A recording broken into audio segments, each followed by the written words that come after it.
What's up, phonies? Crazy Pretzel here. Happy October 3rd to y'all. It's about 5 in the morning right now. Crazy Pretzel just got home from work a little while ago. Actually, I worked about 13 hours. Well, 14 hours. They take a half an hour out of your check or something. But yeah, I worked and one of the nurses called off, so it was Crazy Pretzel and another nurse running the building. And thank God I had a queue to help pass pills and stuff, because I would have gone psycho because I had 2 admits. So, but otherwise it wasn't that bad of a night, just busy. So, alrighty, so we're going to review some AEW Dynamite from September 30th. I got some pizza cooking in the pretzel oven back there. Gonna drink some Pepsi, talk about the show. Tired as fuck. I should just go to bed, but I'm gonna take my car in and get the front left tire changed. Apparently, when I last week, one of my what's it called in your car? I don't know, a little indicator or something came on, and it said like my car had some low tire pressure. So I checked my tires, and 3 of my tires were low, but like maybe 30 psi. My car, I think my tires have to be like 35 or something. One of my tires was like 20 or something like that. So I filled it up, and then about a week later, which was would have been Wednesday this week, the freaking light came on again. Checked it, it was that same tire. It was like back at 20 again. So it's like, take a chance filling it up once a week, or just go take it in and have someone look at it, take care of it. So, and if you say, well, do it yourself, Pretzel, buy your own tire and do it, fuck you. So, yeah, I'll take it in and have someone else do it. I may as well just get new tires on the car anyways, because I think I'm hitting about 30,000 miles since I've had the car, so may just go ahead and do it. So, but anyway, that's life. We're not here to talk about life, right? Because who cares about life? It's all about wrestling, right? I mean, that's what anybody in the wrestling community would say. We want wrestling. We don't want to know about your life. Well, guess what, phonies? If you're not alive, how can you experience wrestling? You know what I'm saying? So, although some of the wrestling on AEW, some of it was decent this week, and some of it, yeah. Alright, so we start the show. For some reason, Taz is on commentary this week, so it's Taz, JR, and Excalibur. I like Taz. I wish that Excalibur was off commentary and Taz replaced him every week. Tony Schiavone was doing interviews tonight, so he wasn't on commentary. So we have our first matchup. It's Darby Allin versus Absolute Ricky Starks. Excuse me. My apologies and sincere regrets on that burp. So, they did a video package before this match or something. There was some goof that was talking for Darby Allin. I don't know, some rapper. I don't know if it was a rapper or not, but I don't know. I don't know who he was. I don't care.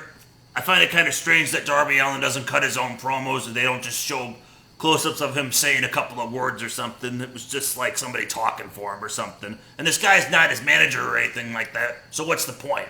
But anyway, so this match was great. For an AEW match, it was pretty good. It wasn't great, but it was pretty good. We actually had most of this match had some selling in it. Some nice spots in it. Starks suplexed Ricky Starks got suplexed on the ring apron, and he sold it like he, laid on the ground for a bit. Darby Allin hit a tope suicida after that. The way Darby does it, though, he goes like full force and crashes into stuff, so it's crazy how he does it. I like Darby's suicide dives. Brian Cage came out to attempt to attack Darby Allin. I think his name's Will Hobbs. I kind of want to call him Roy Hobbs because that's a kid I went to school with, but Will Hobbs came out and fought Brian Cage. They fought to the back or something. I think they're going to have a match next week. So Hobbs saves Darby. Stark grabbed Darby and whipped him to the floor, kind of like a hip toss to the concrete. I liked how Starks was selling his back. The next kind of thing he did was he was trying to do a Boston Crab on Darby, but then he was like holding his back, selling it. He hits him with a back suplex for a 2 count. Starks tries to go for his finisher a little bit afterwards, and then Darby reverses it into a code red for a 2 count. He puts him in a Fujiwara armbar. Stark gets to the ropes. And then there was a cool spot where Darby went to go jump at Ricky Starks, and Ricky Starks speared him in midair. He only got a 2 count on that. And then the finish, both guys were on the top rope, and then Starks knocked him off and then did a coffin drop and got a 3 count. So, not a bad match. Went 11 minutes. I liked it. That was that match. Next we had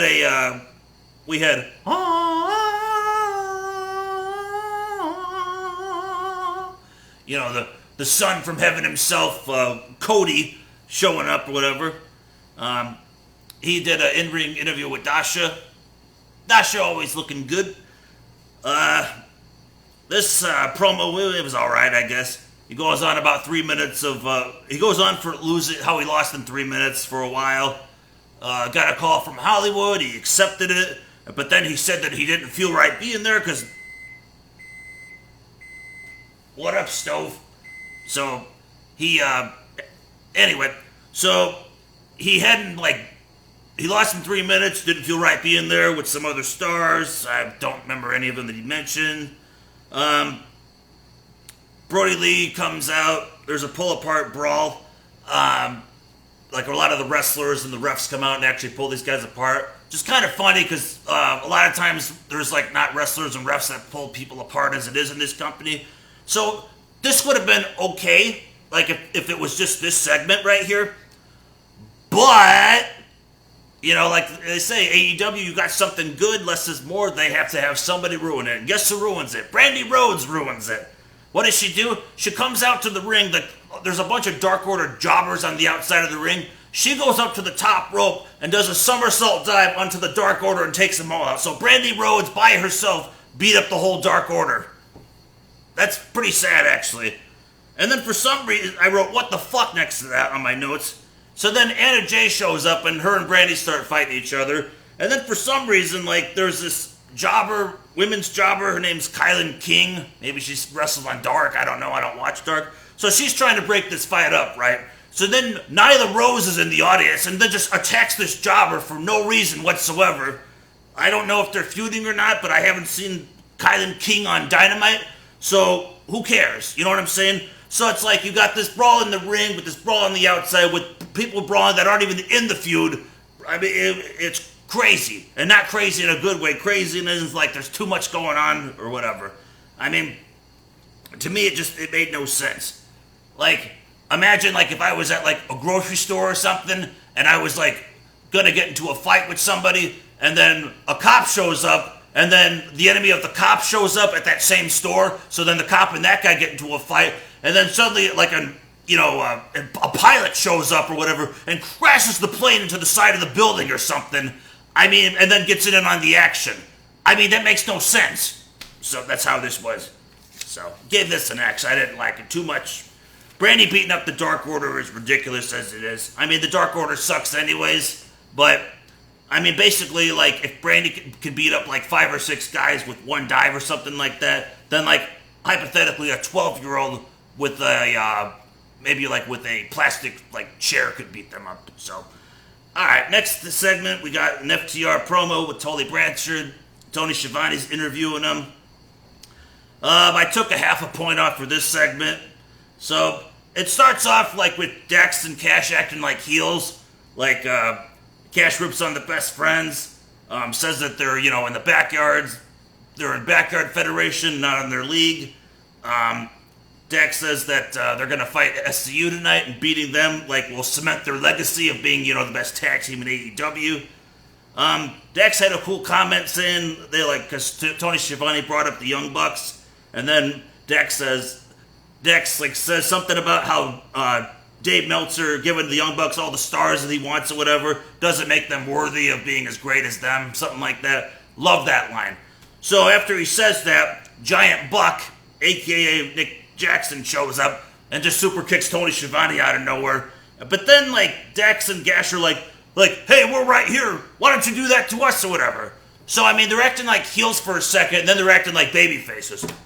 Are they good guys or bad guys? So I took a half a point off because they don't know logic.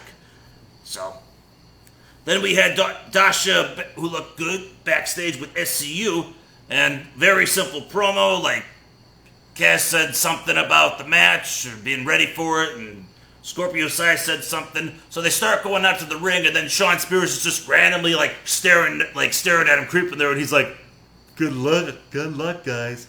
Shawn Spears sucks. I give this an X. Shawn Spears should join this jobber Dark Order so then he can get beat up by Brandy Rhodes too. I want to see FTR and totally just beat the shit out of this guy and kick him out and get someone else good into the group with them. Shawn Spears sucks. Anyway, so next we had SCU versus FTR for the tag team titles. This match went 15 minutes, a little too long for my perspective. I like 5 to 10 minute matches. So Adam Page was on commentary for this. Can I say that Adam Page was not as annoying as Kenny Omega? Like, seriously, he actually said some kind of funny stuff here or there. He put over FTR. He called them, like, great manipulators, manipulating opponents, referees, the fans, etc. Like, nice little things, nice little comments here and there from Adam Page. Nothing, like, real obnoxious or anything. So anyways, let's go into some action here in this match. Action Jackson. There's one point in the beginning of the match where Cash Wheeler, fake tripped himself, Daniels is standing outside the ring. Cash, runs into the ropes and then makes himself fall down and then acts like Daniels tripped him, so the ref's like, oh, you can't do that, you can get the fuck out of here, so the ref ejects him or whatever. The ref ejected him worse than a VHS tape out of a VCR on that one. Or maybe a DVD. Or maybe a Blu-ray. I don't know, I still think I'm behind the times with all three, but anyway, so he goes bye-bye. Scorpio Sky, not Scorpio Ground, Scorpio Sky, he does a dive on FTR. He does this nice somersault dive on FTR, and then about 2 seconds later, they're going to the picture-in-picture. They decide to no-sell it, and then they clothesline him and beat him up a little bit. So they go to the picture-in-picture. During the picture-in-picture, they're doing some rest holds, and then Kazarian gets the hot tag in, so we think. There was some weird spot, so he's oh yeah, here's my what the fuck spot for this. So he grabs a Cash, I think, and suplexes him Northern Lights style. And while he's doing that, he's got a pin on Dax. And what does the ref do? Counts both guys' shoulders down instead of getting the legal guy out of the ring or saying, hey, this guy's not legal, you can't pin him or something like that. No, this ref just counts both their shoulders down. I mean, what the fuck? This ref doesn't understand the rules of the match or whatever. So that was stupid. So Kazarian got got the hot tag in, and then Dax just takes over for a second and then beats him up, so it's a waste of a hot tag. But then Kazarian decides to tag in Scorpio Sky, so he tags in the guy who took a beating for a number of minutes when he's fresh, whatever. You know what I'm saying? That would be in the NBA or something like that. If the player was on the court for all the quarters or something, and then maybe he put a fresh guy in, and then the fresh guy was in for 1 minute, and he was doing fine, and then he's like, you know what, and he tags back in the exhausted guy. What a fucking selfish bastard that motherfucker is. You know what I'm saying? So, anyway, back to the match. Let's see. There's a fisherman suplex for a 2 count. Oh, that was before that. Never mind. Let's see. There was a double crossbody that I think Kaz or Scorpio Sky did on both the FTR. The ref was counting. No, it was a double crossbody. Both guys on SCU did that to FTR, so the ref's counting to 2 again instead of, one guy being legal, one guy not being legal. There was a, the powerbomb by Dax and a full Nelson German suplex by Cash on Kazarian for a 2 count. Nice offensive moves. Should have been a finish, but it wasn't. There was some goofy spot where, rest in peace to Animal recently for passing away. He was in the Legion of Doom and whatnot. But, so, FTR go to do the whole Doomsday device, right? The old clothesline that LOD, Road Warriors, used to do. So, they have Dax has Kaz on his shoulder. Cash has him on his shoulder. Dax jumps at him. Kazarian's on his shoulders, right? Kind of helpless, but he somehow power slams Dax for a 2 count. And then the finish, for some reason, I think Cash had like tripped Kazarian or something, and then Tully was holding down somebody's leg, and the guy couldn't kick out or something. I don't know. Like I said, the match would have been all right if it didn't go that long. And the fact that the ref didn't know the rules of how to ref a match, a tag team match, especially with the tag team that is like so hardcore about the rules, get the fuck out of here. So, gave that match an X. Next match we had is Chris Jericho versus, I don't know if it's Isaiah Cassidy or Isaiah Cassidy. I'm going to say Isaiah Cassidy after I take a drink.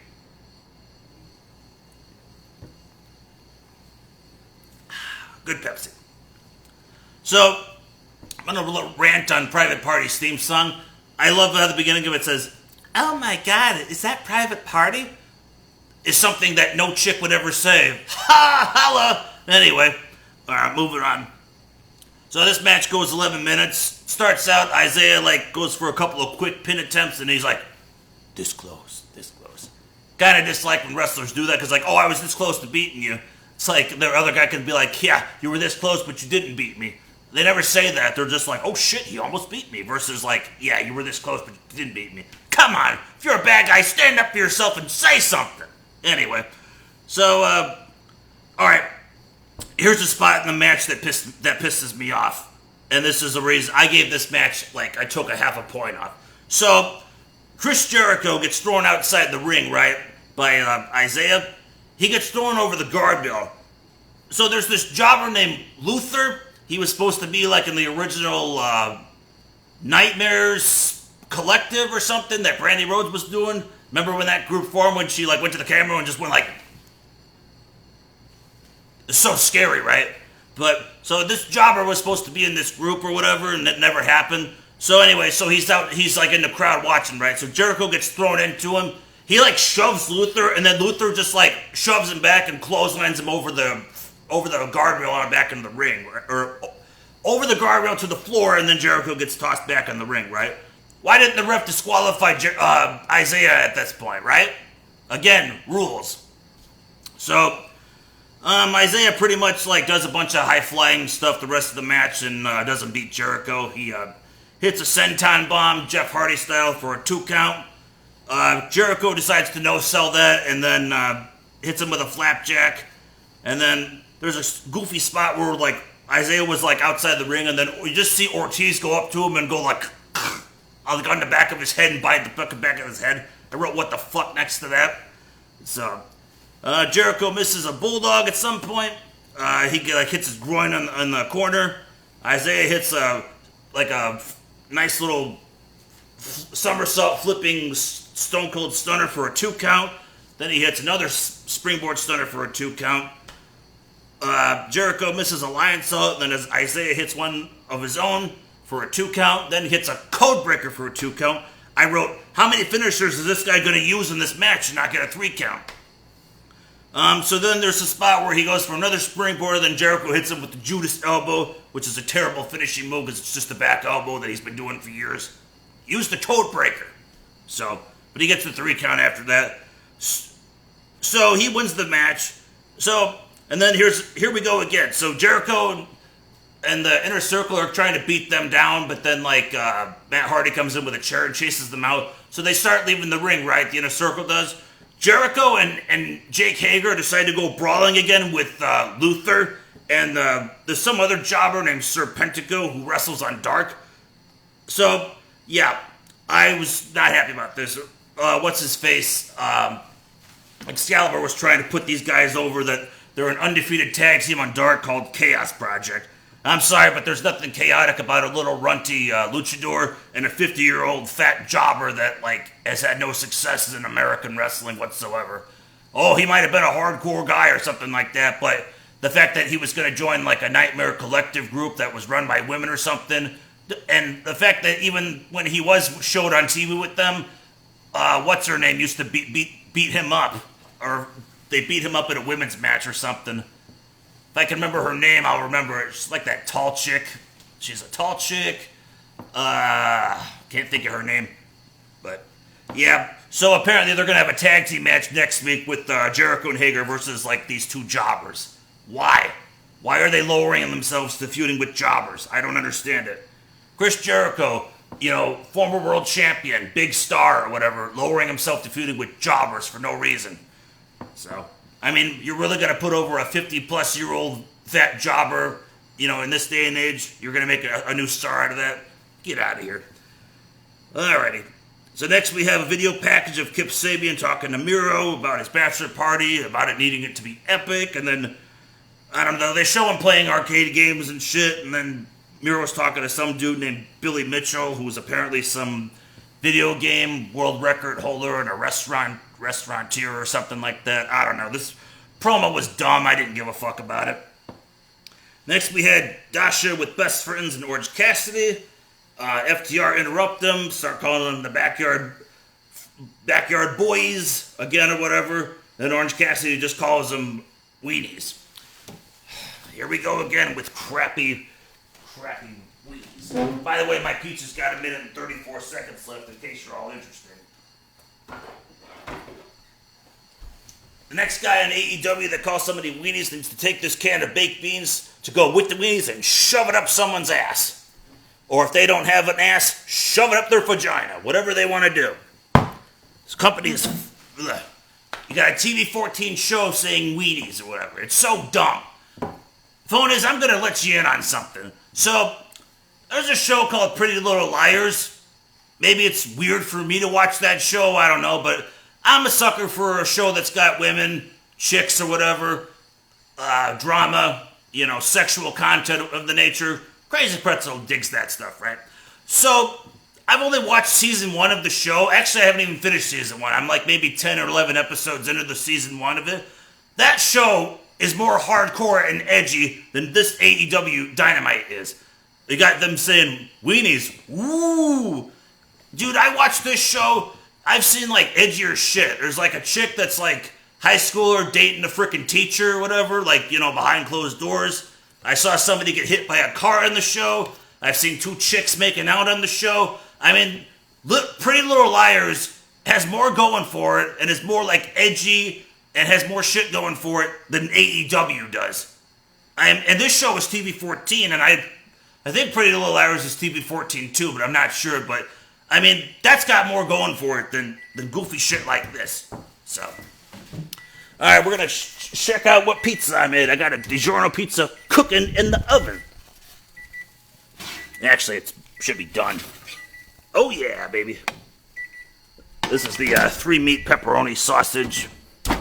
I forget what the other meat is, but I'm sure it comes from an animal, a party animal. What's up? How you doing? All right, so that segment sucked. Next segment we got, oh boy, we got another Dark Order match. We've got the Jobber 10 versus Orange Cassidy, 1-on-1. This match went about 5 minutes. There was a goofy spot at the beginning where Orange Cassidy gets his sunglasses taken off by John Silver or whatever, by 10, and 10 puts it on John Silver, and John Silver's like, I think maybe this guy deserved to get beat up by Brandy earlier in the night. I wrote Y next to that. So this match starts off. 10 hits Orange Cassidy with Baron Corbin's finishing move, the End of Days, for a 1 count. A freaking 1 count. Are you kidding me? Then he hits him with the British Bulldog's delayed vertical suplex for a 1 count. For a 1 count. 2 huge big moves for a 1 count. And then later he hits a spine buster and a pump kick and knocks Cassidy outside the ring. They show another goofy spot with the Dark Order hugging each other, and then the camera zooms in them they're like, oh, you gotta give the people what they want, stupid shit or whatever. Then Cassidy makes a comeback and does a flying move, a somersault move off the top and takes them all out, a la Brandy. And then he hits a tornado DDT, the orange punch, and some reverse pile driver slam of some kind. If this is the guy's head back here, he sits down and drops the guy on his head, calls it the beach breaker for a 3 count. So this match sucked. Moving on. We had MJF and Wardlow backstage with the Inner Circle. MJF and Jericho are doing the whole, Jericho's like, do you want to join the Inner Circle? And MJF says, would you like me to join the Inner Circle? And then they just go back and forth with that. MJF gives them all jackets, but didn't have one for Sammy Guevara for some reason. That's about it. He says he's going to get him one, and that's about it. I'm kind of guessing that MJF's probably trying to take over the Inner Circle or something. That's why they keep doing these, like, segments with him and Jericho. It's probably what's going to happen. But this was alright. Next we had Britt Baker versus Red Velvet, a jobber. This match went about 5 minutes. Britt Baker had the upper hand with some wrist holds in the beginning. Velvet hits a bulldog. Breaker hits a sling blade, which Velvet no-sells. She rolls up Britt Baker for a 2 count. And then Britt Baker hits her with the Fisherman Neck Breaker. And then she hits a really, no offense to Britt Baker, love her, but this curb stomp she didn't look that good. But she hits her with that, gets a 3 count. Then after the matchup, Reba throws Britt Baker a glove, and then Britt Baker does the lockjaw on Red Velvet. So it was cool. It's nice to see Britt Baker back. Dude, if Britt Baker wrestles any more like matches with like any of the women that injured her or whatever, do not do the suplex in the corner. Like, it's not that big of a deal of a move as it is anyways, and if you're going to break someone's leg with it, and don't even do that shit. I'm still trying to remember the name of that chick. She's the alien chick. Like, the alien chick. Statlander. Chris Statlander. That's the chick that beat up Luther in that feud. And that's sad. Anyway. So that was that match. Next we had an Eddie Kingston promo. He brings out the referee from last week, the match I didn't like because there was no selling in it whatsoever. It was you do a move, I do a move, you do a move, I do a move, I do a move. Yeah. So he brings him out. He like starts ripping on the ref, like, you know, he's like, I didn't tap out. The ref's like, well, you were unresponsive. And he's like, and then he's like, Kingston's like, well, we've been friends for years. And the ref's like, yeah, but you never text or call me and blah, blah, blah. You know, great award-winning acting in this. So it's Ray Phoenix and Penta and Eddie Kingston. They're going to beat up this ref. Moxley comes out with a barbed wire baseball bat and gets him out of the ring. He's staring him down, and then Eddie Kingston announces that he's going to have to defend the world title tonight against the Butcher. Butcher shows up from behind him and attacks him from behind. Then we have our match. And I actually like this match. It went 12 minutes. It had a lot of nice selling. Like Moxley, when Moxley actually sells in his matches, he puts on a pretty good match. I'll give that to him. But like last week was no selling whatsoever with Kingston. It was garbage. So, but this one was pretty good. Pretty much, Butcher beats him up with a lot of like punches and clotheslines at the beginning. He blocks the suicide dive by Moxley and just like hits him like as he's coming at him in the ropes. He goes for a power slam. Moxley gets out of it, hits a neck breaker, puts him in a cross arm breaker. Butcher gets out of it, hits a running power slam for a 2 count. He puts Moxley in a half crab, and then he starts like working on the leg a little bit. Like he slammed it like outside of the ring after he blocked the suicide dive. So he puts him in the half crab, but then he's got him in this weird ass submission hold. He grabbed like a plastic bag or something here. Actually, I'll just use this other bit. So he's like, here's my head, right? Here's the guy's leg. He's like trying to like twist his like leg back or something. It looked kind of stupid like that. I think an oven mitt in the face would have did more damage, but so he does that. Let's see, what else happens to him? They go outside the ring. Butcher charges in him. Moxley like kind of sideswipes him into the guardrail. That looked cool. Moxley tries to run on his bad leg, but he sells it, which was nice. Butcher hits a running crossbody in the ring for 2. He hits like pump handle Uranagi for a 2 count. A Hogan leg drop for a 2 count. Then they have the superplex spot. Moxley superplexes Butcher. They sell it for a couple of seconds. The fact that none of them just sprung up or just did a move immediately like Seth Rollins makes me not hate that superplex as much. When Seth Rollins does it, it pisses me off, something fierce. So, Moxley hits a pile driver for a 2 count. Butcher hits a crossbody off the second rope by Moxley for 2. Moxley hits a paradigm shift and then does that bull choke again, and then he gets the win. And I think he stands tall at the end of the show, if I remember right. So overall, this show, It was better than last week, but with the math, we got a 6 out of 12, which is a 50%. So it's still an F, but it was better than last week by a little bit.